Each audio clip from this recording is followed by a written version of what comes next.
We're continuing this series on unsealing the book of Revelation. And in tonight's class, we're going to be basically doing one section, and we're going to be covering the first 5 vials of chapter 16. The 6th vial, there's no way I was going to fit that in today's class, and that's going to be a separate class. So when we carry on with the series, God willing, next year, we'll be doing that one. So yes, this is a very vial Bible class. We're going to be covering vials 1 to 5, and hopefully you're going to find it quite interesting, because preparing this study has helped me understand that period a lot better. So, but I think first we better give a bit of a summary of the previous chapters that we've done. Just a very, very brief summary. So when we read Revelation chapters 12 and 13, we read about this about false Christianity prevailing for a long time. False Christianity established itself into an empire which was set up in Europe around about the year 312 AD. And it lasted for a very long time and had dominance over men and women of Europe in that time. And then we come to chapter 14, and we have Christ and the saints who conquer the earth. And so that's the subject we dealt with a couple of weeks ago. And then we went to chapter 15, and we sort of do a little bit of a rewind, because chapters 15 and 16 are going to explain to us how we get to the point where Christ and the saints conquer the earth. Right? In chapter 15, we read about 7 angels who prepare to pour out the 7 vials. And then in Revelation 16, we have the 7 vials poured out on the earth. And so we're going to deal with the first 5 of those vials, remembering that chapter 16 of Revelation brings us to our time and beyond. So today we're going to look at chapter 16, which reveals the first 5 vials. But just to looking at this slide here gives an appreciation of the structure of the book of Revelation. And so we have 7 seals, we have 7 trumpets, and we have 7 vials. And when we come to the 7th, so we had the first 6 seals. When the 7th seal was opened, there was a great earthquake. Remembering that in the book of Revelation, there are 3 great earthquakes. One happens here, and this is when Rome, or the Roman Empire, changed from being a pagan Roman Empire to a Christian Roman Empire. And then we had the 7 trumpets. And these are the judgments on Christian Rome. And when when the 7th trumpet was blown, something else happened. What was it? Something great happened. What happened when the 7th trumpet was blown? Do you remember? There was another great earthquake. And that's now going to bring about the French Revolution, that great earthquake that gets sounded here when the 7th trumpet is blown, is the French Revolution. And so in the French Revolution that occurred or began in the year 1789 is an event that changed Europe forever. And that the French Revolution signaled the beginning of the 7 vial period, which we're about to examine tonight. Okay. We are currently living in the 6th vial, right? And the coming of Christ occurs at the end of the 6th vial. So to introduce tonight a little bit, let's read Revelation 15 and verse 1. Now, Dan, are you happy to read that for us? And when you've had enough, we'll pass the baton on to someone else. Revelation 15, verse 1. Then I saw another sign in heaven, great and marvellous, 7 angels having the 7 last plagues, for in them the wrath of God is complete. Right, thanks. So Revelation 15 provides the introduction to Revelation 16.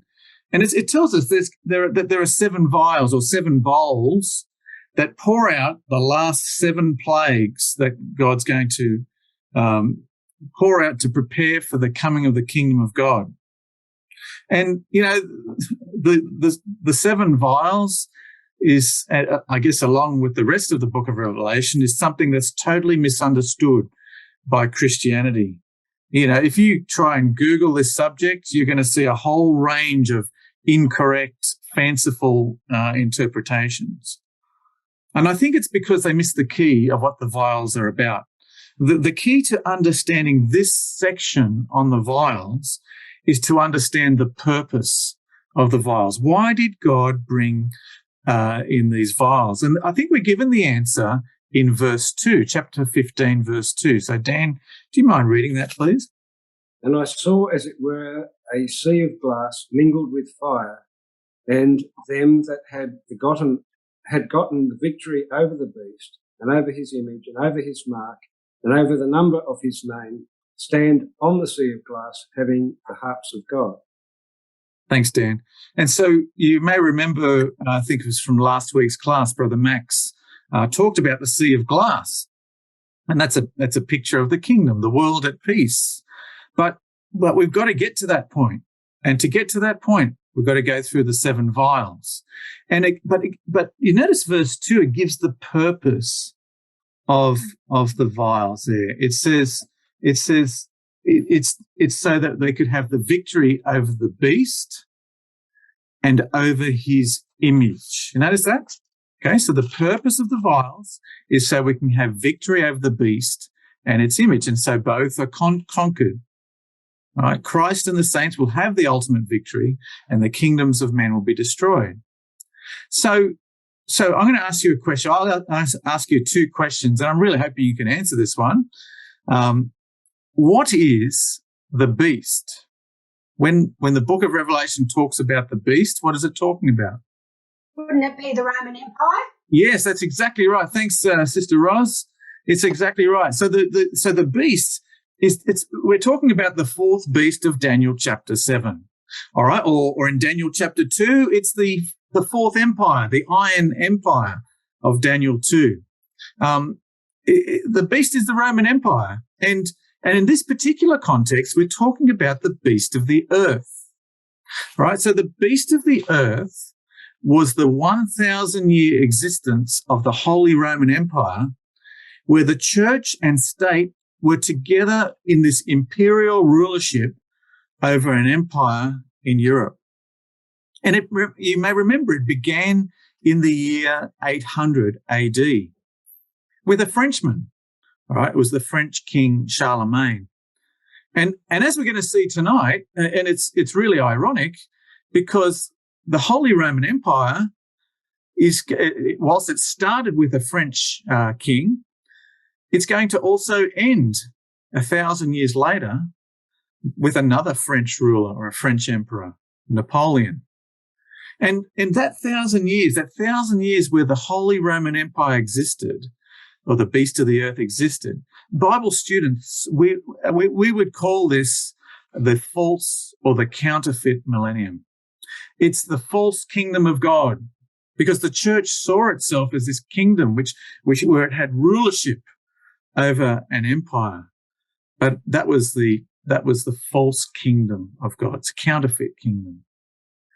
Now, in the latter part of this beast of the earth, it had its headquarters here in Vienna, in Austria. Just want you to remember that for a bit later on. Now, my second question here is, because remember, the purpose of the vials is to defeat the beast of the earth. And the second thing was to defeat the image of the beast, the religious replica, right? It's a replica of the Roman Empire. And this was located in Rome itself. Do you see there on the map there in that part of Italy? It says it's the Papal States. And that's where the Pope himself had sovereign rule. He had his own government over that part of the world. Okay, so that is the image of the beast. And both of these are going to be destroyed by the first 5 vials. Okay, that's the aim of the first 5 vials. And so let's read on then. So if we can go to Revelation 16 verse 1, because it's going to tell us a little bit more there. We're going to move into Revelation 16 and read verse 1. Thanks, Dan. I heard a great voice out of the temple saying to the 7 angels, "Go your ways and pour out the vials of the wrath of God upon the earth." Right, thanks. And so we have the vials of the wrath of God poured out upon the earth. Now, this is another important symbol, which we've spoken about before. But when you read the word earth in the book of Revelation, it is talking about the Roman earth, the Roman habitable, the Roman Empire. And if you like, I can show you something later on in Revelation 16. Actually, what's the time? Actually, I'll show you now.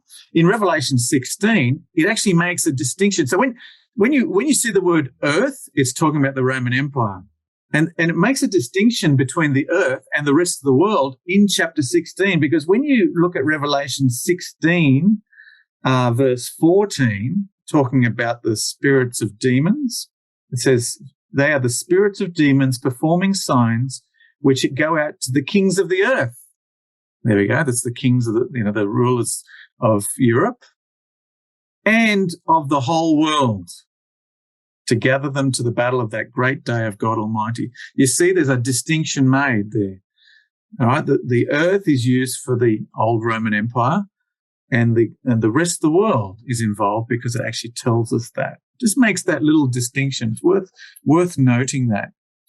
And so let's move on there. So we're going to actually, let's just stay on this slide for a bit.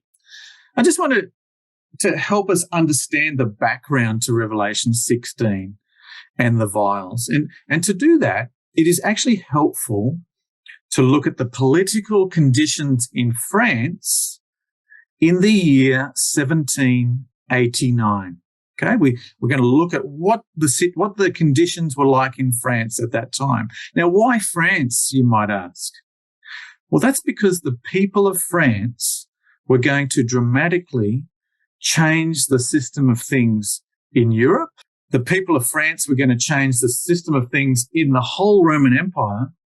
And you're going to see that the people of France, what happened back in 1789, was going to change the whole world. You see, the people of France had been oppressed by the monarchy. Now, what do I mean by the monarchy? I'm talking about the king, right? The kings of France. They had been oppressed by the monarchy and the Catholic Church for a long time. There was oppression and persecution of religious minorities. The Catholic Church owned 10% of the land of France. And so, and the church was very wealthy, and it also imposed tithes on the people of the land. And this is an important thing to know about France at this time. At that time, France had 3 official classes of people. They were called the 3 estates. So it's called the 3 estates of France. Now, right up the top here, you got the king. Now, the king here, he's the ruler, he's the head. He's not one of those estates. But the first estate here, in this top part of the triangle here on the screen, the first estate refers to the clergy, right? That's talking about the priests, the bishops, the cardinals of the Catholic Church. Now, all that group there made up about 0.5%, just 0.5% of the population of France was the first estate. Now, these people were exempt from paying tax. The higher ranked clergy were very wealthy people. The average parish priest was pretty poor, but the higher ranking clergy were doing pretty well for themselves. None of the first estate had to serve in the military, and they were very influential in politics. The church, they were official keepers of the registries, of birth registries, death registries, the marriage registries. All these things had to go through the church. The church had control of printing material, right? You couldn't print anything that was against the church. You had to go through the church for that. The church had control of the education systems and hospitals.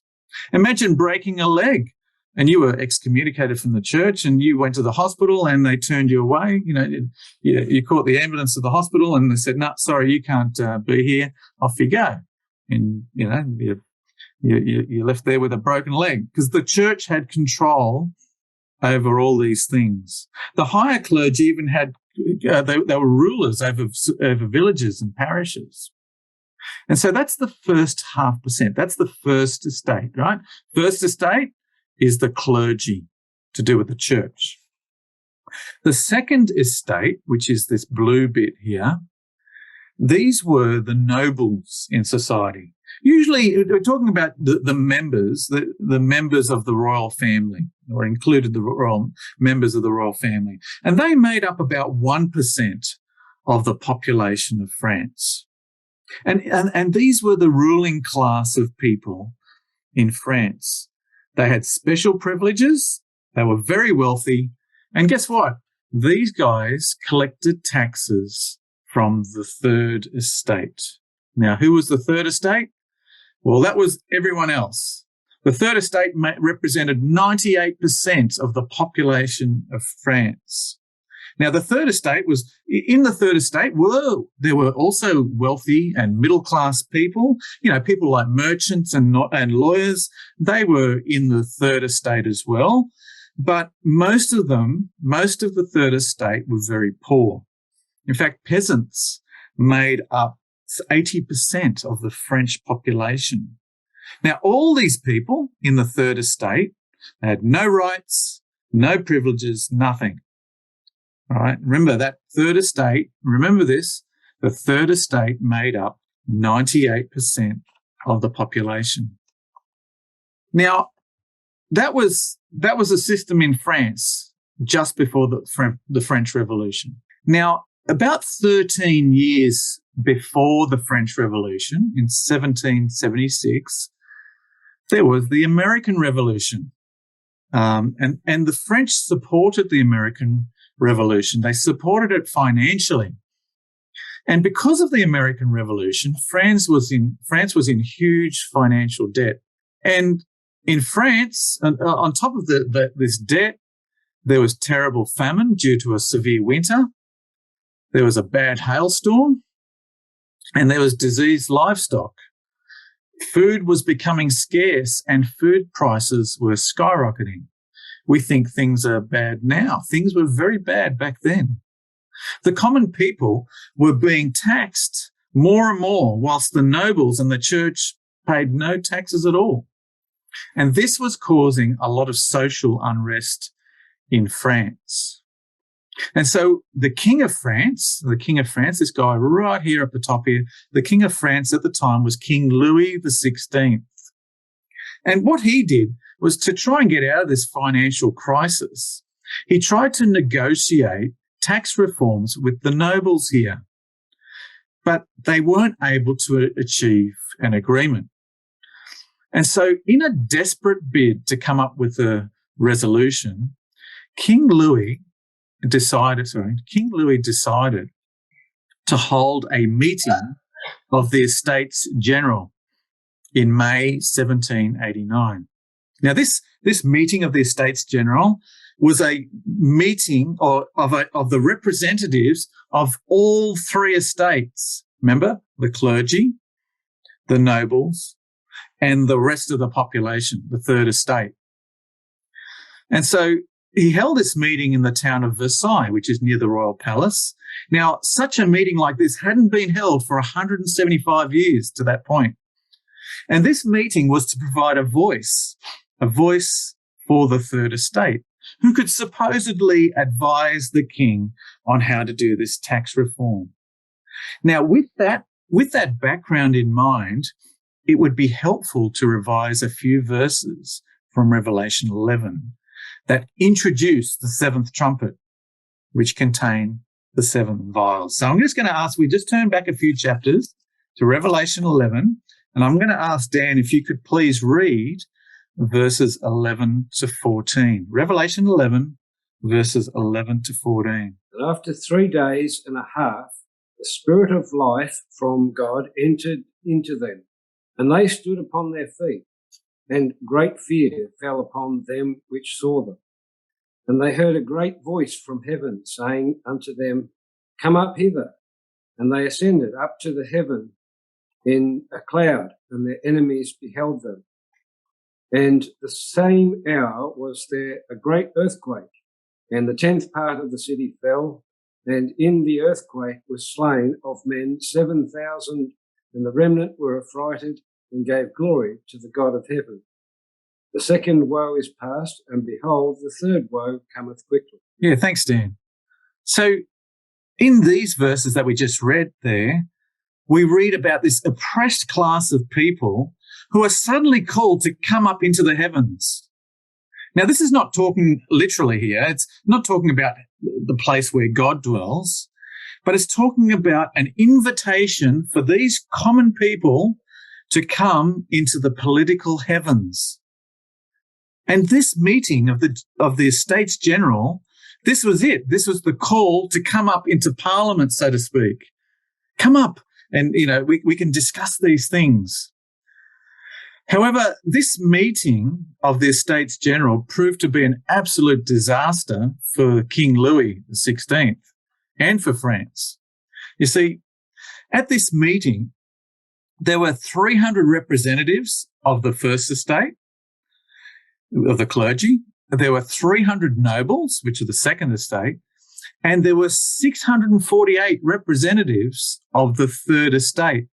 I tell you what, there was no social distancing in this hall at all. However, what they didn't know, or what the Third Estate didn't know, was they had to vote.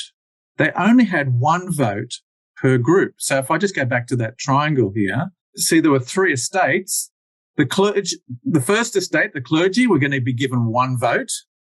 The Second Estate, the nobles, were going to be given one vote. And all 648 representatives here who thought they were going to get a number of votes are only going to get one vote. So guess what they wanted to do? Guess what the nobles wanted to do? To get out of the financial crisis, they wanted to impose more taxes on the Third Estate. And of course, the Third Estate were going to have one vote. They're going to say no, but these 2 guys up here are going to vote yes. And they always get outvoted. And so we had a problem, right? So we had a problem here. And so what happened was the Third Estate said, look, let's adjourn this. This is not fair. Can we have 2 votes? So for 98% of the population here, which they're going to represent, they just wanted to have 2 votes so that they can at least equal the other 2. Now, in my opinion anyway, that sounded like a very reasonable request. Wouldn't you think? They just wanted to have 2 votes to represent 98% of the population. It was a very reasonable request. However, this was refused. And in response, the Third Estate came up with their own plan to form a National Assembly. And in this arrangement, there would be one vote per representative that attended the National Assembly. So now they said, no, all right, you won't give us that reasonable request. We want to have one vote per representative here in this National Assembly. Because they felt that would better represent the people of France. And the First and Second Estate, the people of them were invited to join this National Assembly. And some of the clergy and some of the nobles, they saw what was going to happen here. They actually jumped ship and actually joined the National Assembly. And what happened was when the king king wasn't happy about this. He wasn't going to get his way here. The king ordered that the doors of this great big hall be locked so that the National Assembly, or this new National Assembly, could not convene.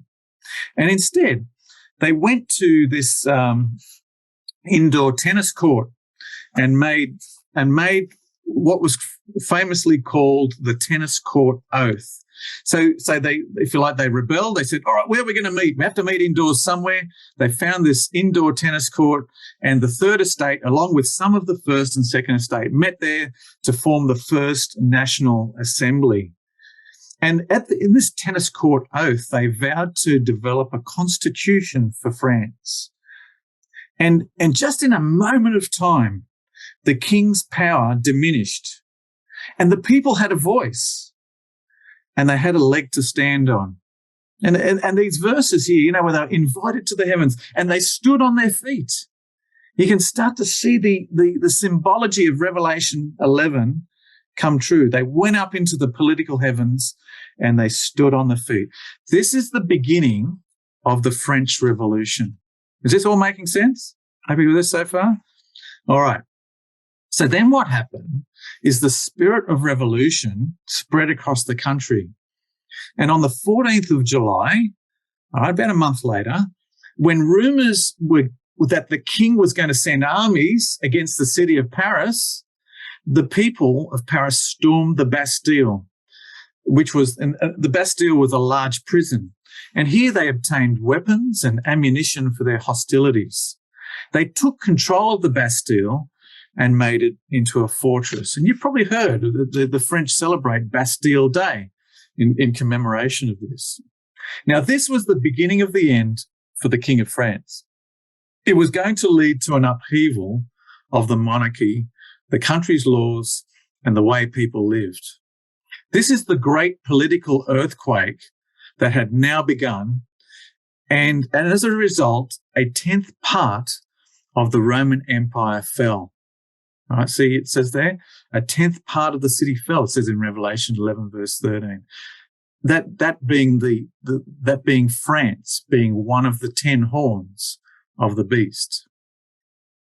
And so after the storming of the Bastille, France went through constant instability and turmoil. This is the French Revolution, right? The people took away the power of the king and they made France into a constitutional monarchy where King Louis was just made into a figurehead. Now, a constitutional monarchy is like what Australia is.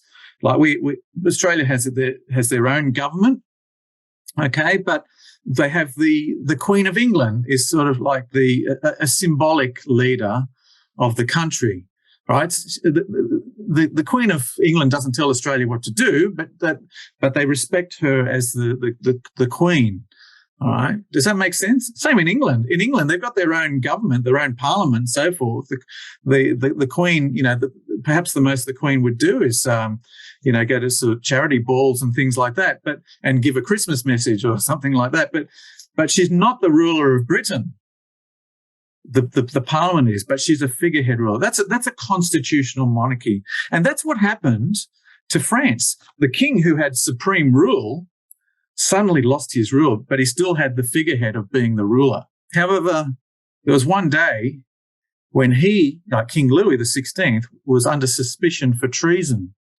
And Louis XVI was publicly executed by the guillotine. And his wife, whose name's Marie Antoinette, she suffered the same fate about 9 months later. And then came what was called the Reign of Terror. And that's where over 16,000 people were publicly executed for being suspected enemies of the revolution.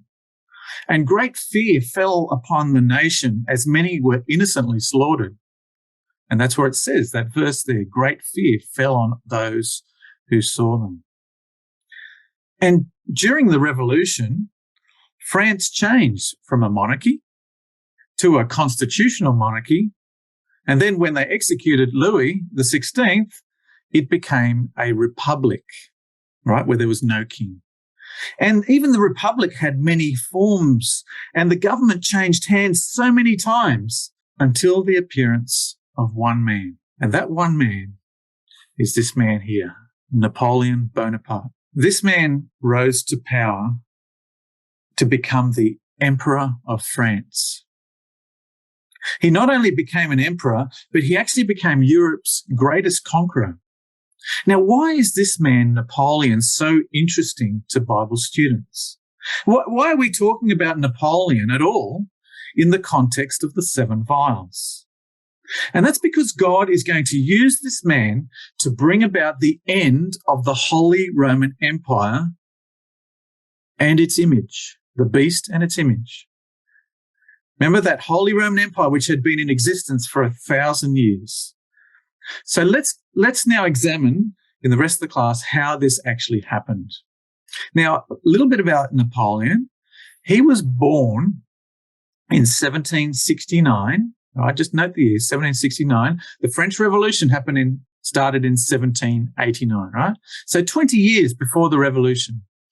He was born in Corsica in 1769. Now, Corsica is this island here off the Italian coast. Now, Corsica was an Italian-speaking republic, but it was conquered by France in the year that Napoleon was born. So it was under French control. And so, in effect, Napoleon was really Italian, or he's Corsican, but he wasn't French. Now, at the age of just 9 years old, Napoleon was sent to a military academy in mainland France.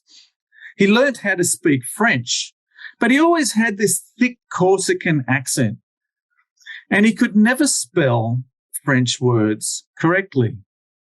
All right, so for the grammar Nazis here, like Amy's here, she's a grammar Nazi. They would not have liked Napoleon the way he spelt words, or words in French anyway. And I guess somewhat similar to Amy here, he was also vertically challenged. And as a grown man, he was only 5'2", or 157 centimeters. And if you need a reference for that, that's about the height of Delita. All right, she's 157 centimeters tall. So he's quite a short man for a military guy. He was nicknamed the Little Corporal, and he also looked different from the average French person because he was from Corsica, and because of all this, he was always bullied by his peers at school. The poor kid didn't have any friends. Well, it's now like me. And as a result, he spent all his time studying. That's like me. And he became very good at maths, history, and geography. Sort of like me too. Now, just to illustrate this, one story told of Napoleon at school is that he led the junior students to victory against the senior students in a snowball fight. That sounds like me too. But unlike me, he showed great leadership abilities. And so he from a young age, he was showing that he was going to be a good leader. Now, at the age of 16, he completed school and began training as an artillery officer, just 16 years old. He then served as a second lieutenant in an artillery regiment at age 16. Now, remember this, the French Revolution hadn't begun just yet. That's going to happen a few years later, right? But remember now, the French Revolution is going to mold Napoleon into who he is. At the age of 23, after the French Revolution began, he's promoted to captain of the regular army. And then at age 24, he's promoted to a brigadier general, right? And he was now going to be stationed in Italy. Now, there's an important piece of the puzzle here, because you notice here the French Revolution has started. It is now 1793. Now, what happened with the French Revolution here? Remember, France was revolting against having a monarchy, having a king. And so other nations or other empires that had a monarchy, such as the Holy Roman Empire, such as Great Britain, they had a monarchy. They went to war with France because they didn't want this spirit of revolution to spread across into their own countries. And so, fearing this, they formed a coalition against France. And the emperor of the Holy Roman Empire is this guy here. His name's Leopold II. And he just happened to be the brother of Marie Antoinette, who was King Louis's wife.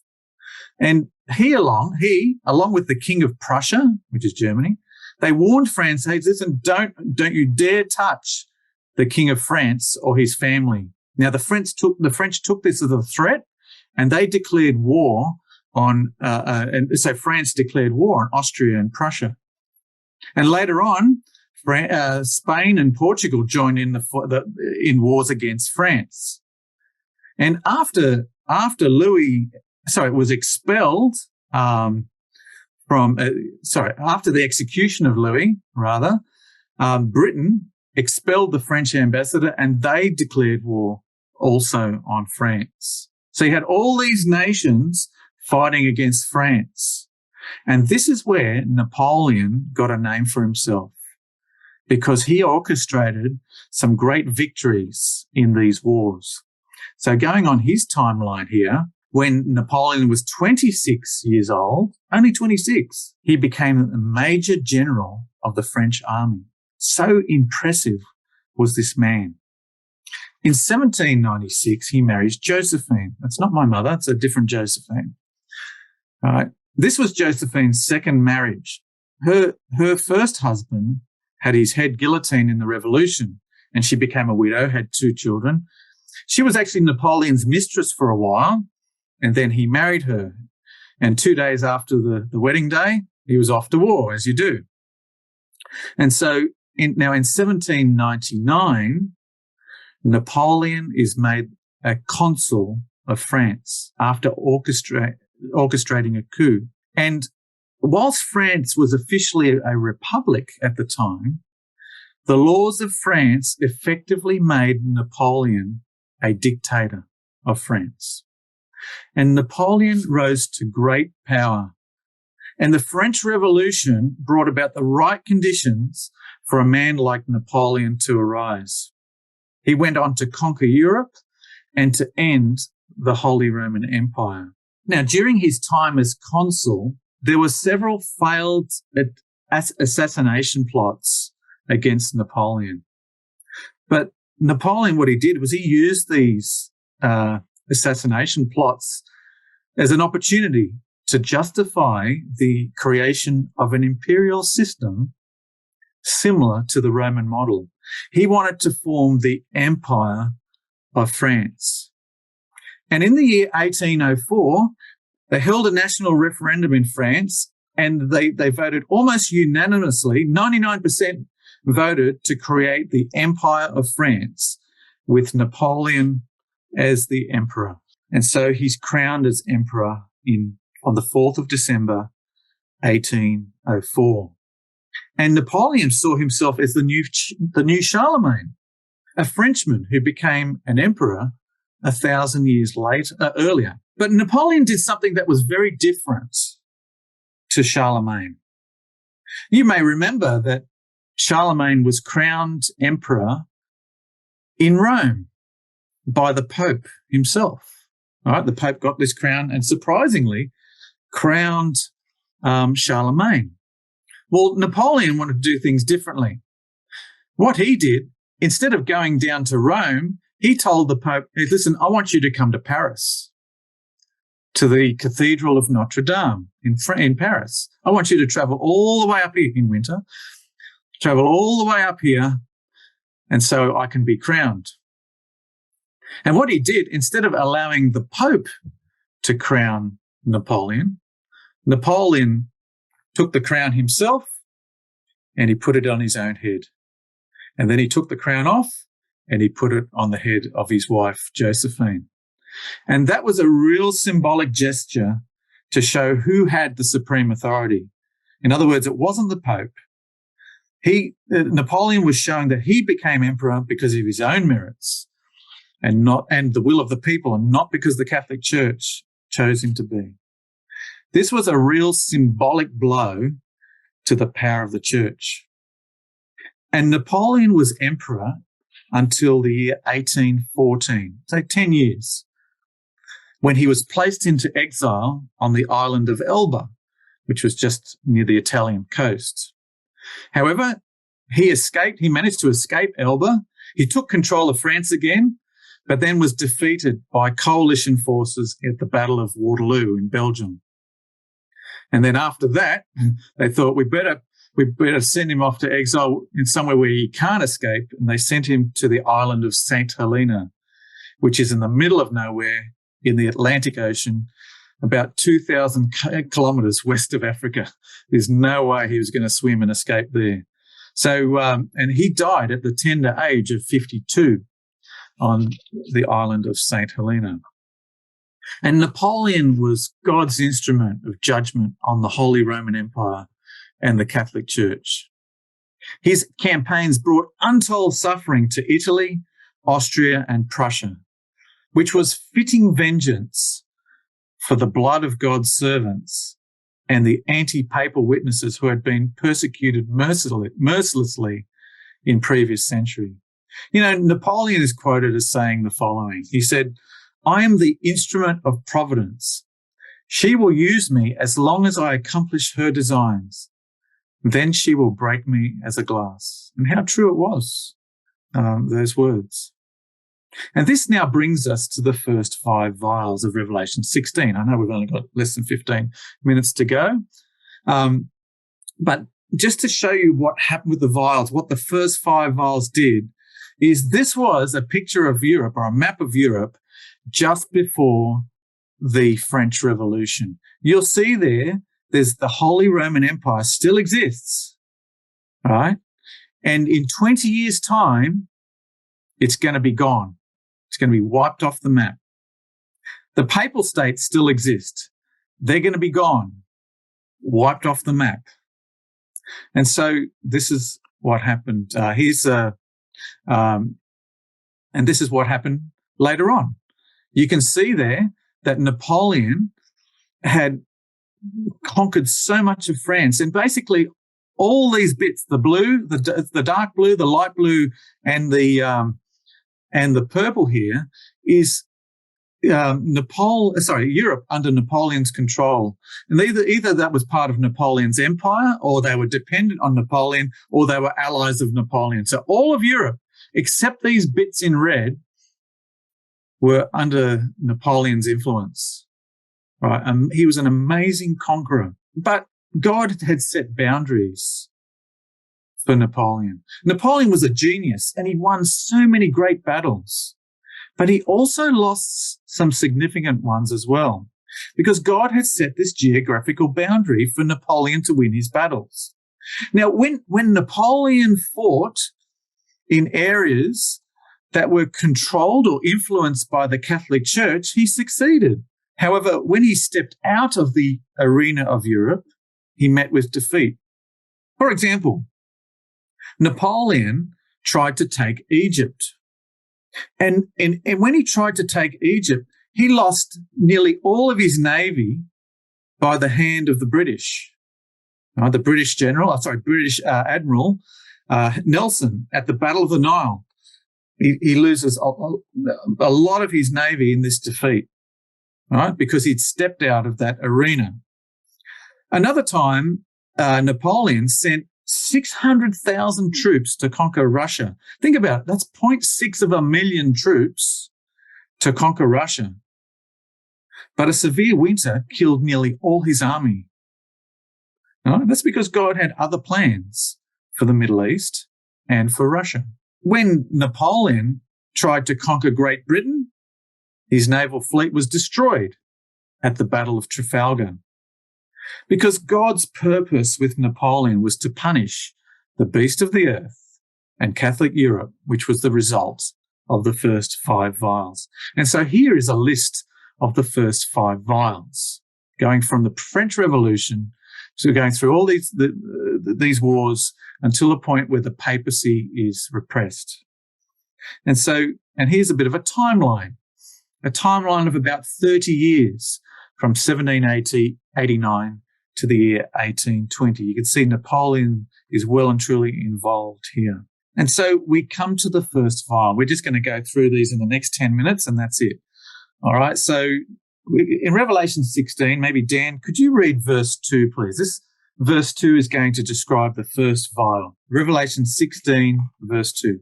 And the first went and poured out his vial upon the earth, and there fell a noisome and grievous sore upon men. which had the mark of the beast, and upon them which worshipped his image. Right, thanks. This was going to be a malignant ulcer, a loathsome sore. Right? This is going to describe the French Revolution itself. Okay, notice that the first vial is poured out upon the earth, or the Roman earth. Now, remember, France was once part of that Holy Roman Empire. It was being poured out. This is the French Revolution. It's described as this ulcer, this loathsome sore. Now, I'm sure all of you have had an ulcer in your body, or some part of your body at some point in your life. You may be feeling 100% and you get this ulcer in your mouth, and all you can think about is this ulcer because it affects the rest of your body, right? And the French Revolution became like this malignant ulcer that spread pain from France to all of Europe. The spirit that came from the French Revolution would convert this iron monarchy of an empire, and it weakened the empire to become this iron and clay empire. The clay being the democracy, or the power of the people, is now introduced into Europe. The people were going to get more of a say. This is the clay, the weakness of the empire. It's a fitting symbol, really, because remember, man was made from clay, from dust. And so the iron and clay is the clay part of the empire is the power of man. And remember this, that the French Revolution started just with a reasonable request, a request just to get one extra vote in the Estates General, just one extra vote. The effect of the French Revolution carries on till today, that it's described later on in chapter 16 as the spirits of demons, the spirit of madness performing signs that goes out to the whole world. It has ended. The French Revolution, that ulcer has spread to the whole world, and with the human madness we see in the world today. And so we come to the second vial now. Dan, can you read verse 3, please? And the second angel poured out his vial upon the sea, and it became as the blood of a dead man, and every living soul died in the sea. Right, thanks. So it mentions the sea, and it says it became like the blood, the sea became like the blood of a dead man. Now, what's the blood of a dead man does not flow. It just doesn't move because the heart of a dead man is stopped. The blood doesn't flow around the body. And it's describing that the sea became like this. And I guess this is a very fitting symbol of the British naval blockade to stop Napoleon dominating the seas. The naval blockade prevented Napoleon going outside those boundaries that God had set. You know, Napoleon had ambitions of conquering all the way to India, just like Alexander the Great.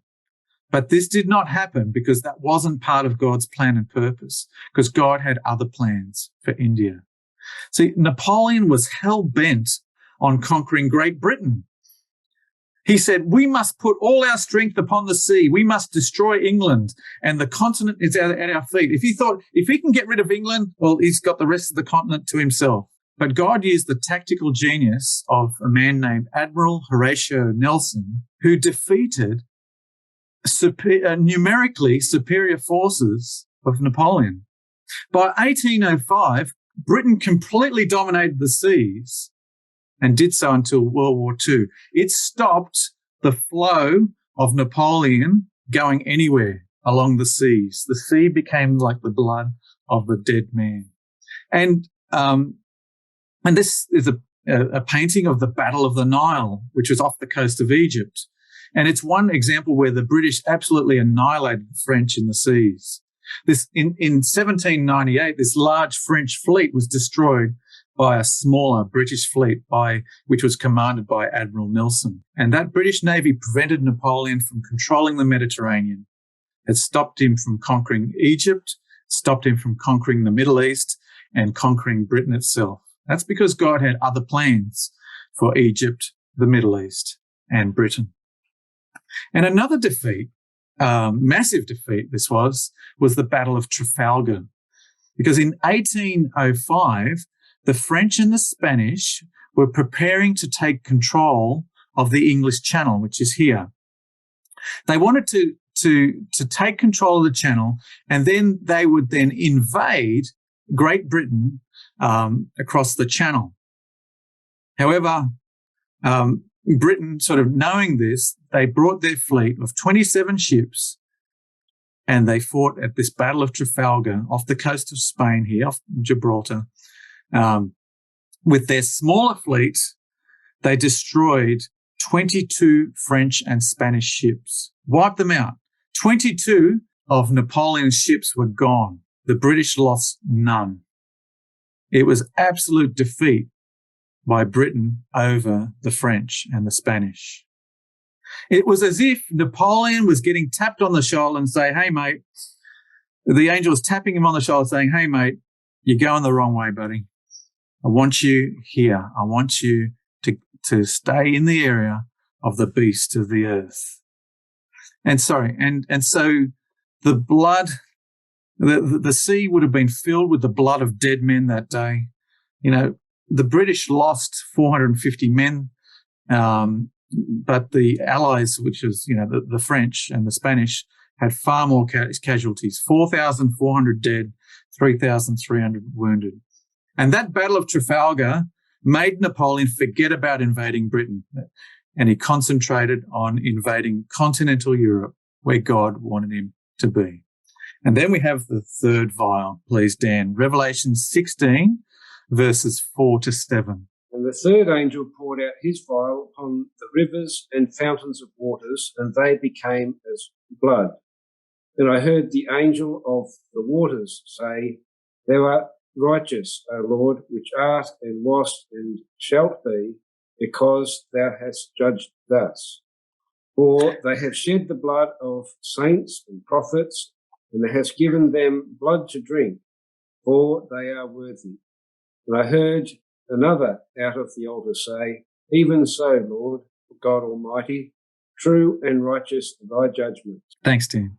And so this is going to be in an area where the rivers are described as the rivers and the fountains of waters. And this is referring to Napoleon's Alpine campaigns, right? Where he conquers northern Italy and he takes the Pope prisoner on this particular occasion. It's the place where the rivers and fountains of waters are located in Europe.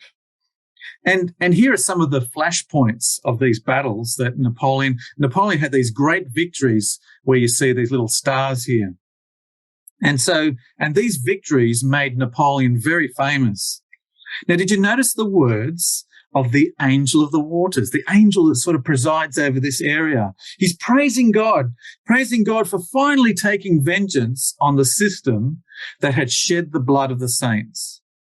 And that's because in this part of the world, many of the true believers were persecuted and unjustly killed by the papal system. And then we come to the fourth vial. Thanks, Dan. Revelation 16, verses 8 to 9. And the fourth angel poured out his vial upon the sun, and power was given unto him to scorch men with fire. And men were scorched with great heat, and blasphemed the name of God, which had power over these plagues. And they repented not to give him glory. All right, so this vial's poured out on the sun. Now, if I asked you the question, what would the sun represent here, you would answer me and say the sun represents the highest power in the empire, and that would be the emperor himself, who was enthroned in Austria. And so this vial here, the fourth vial, is representing Napoleon's campaigns against the Holy Roman Empire. And this fourth plague, is going to bring an end to the beast of the earth. And on the 6th of August, 1806, the Holy Roman Empire was dissolved. All right. Now, remember that the beast of the earth had two horns. This imperial horn here in Vienna, that's the emperor himself. And he also had a papal horn here in Rome. So the fourth vial gets rid of the imperial horn. The fifth vial is going to get rid of the papal horn. So if we can just read the last bit here, verses 10 and 11, thanks. This is going to be the fifth vial. And the fifth angel poured out his vial upon the seat of the beast, and his kingdom was full of darkness, and they gnawed their tongues for pain, and blasphemed the God of heaven because of their pains and their sores, and repented not of their deeds. Right, thanks. So this here, in April 1809, Napoleon conquered the Papal States and he took the Pope prisoner. The Roman state was finally abolished and the Pope was banished from Rome. The first 5 vials now had been poured out on the earth. The beast of the earth was destroyed. The Holy Roman Empire was wiped off the map. Its secular head was gone. And the image of the beast, the religious head, had suffered a great blow. It wasn't gone, but suffered a great blow. And despite all these plagues, you notice that last bit there we just read there, it says in verse 11, they blasphemed the God of heaven because of their pains and their sores, and did not repent of their deed. And despite the infliction of all these plagues, the Catholic Church still managed to continue, and still does. And it continued to publish its blasphemies to the whole world. And during this time, this is what it said. So in 1809, it said, we now excommunicate Napoleon. I don't think that really worried Napoleon at this particular time. He was the emperor at the time, and so that didn't worry him. But the blasphemies continued. In 1854, the church published the doctrine of the Immaculate Conception. Now, you might think the Immaculate Conception is all about the virgin birth of Christ. It's not. The Immaculate Conception is talking about the conception of Mary herself. She was immaculately conceived, they say, so that she could be the mother of God. It's absolute blasphemy, brothers and sisters. The church still published this blasphemy. In 1871, the Pope announced that he was infallible. He couldn't, whenever he spoke, when he sat on that seat in the Vatican and he spoke, it's called ex cathedra. Whatever he said is 100% correct. And if you want to make a little point in your Bible, that's the year that he became the false prophet. The Pope becomes the false prophet in 1871 because he made himself to be infallible. False prophet, false prophecy. And then in 1950, the church defined the dogma, the teaching of the Assumption of Mary.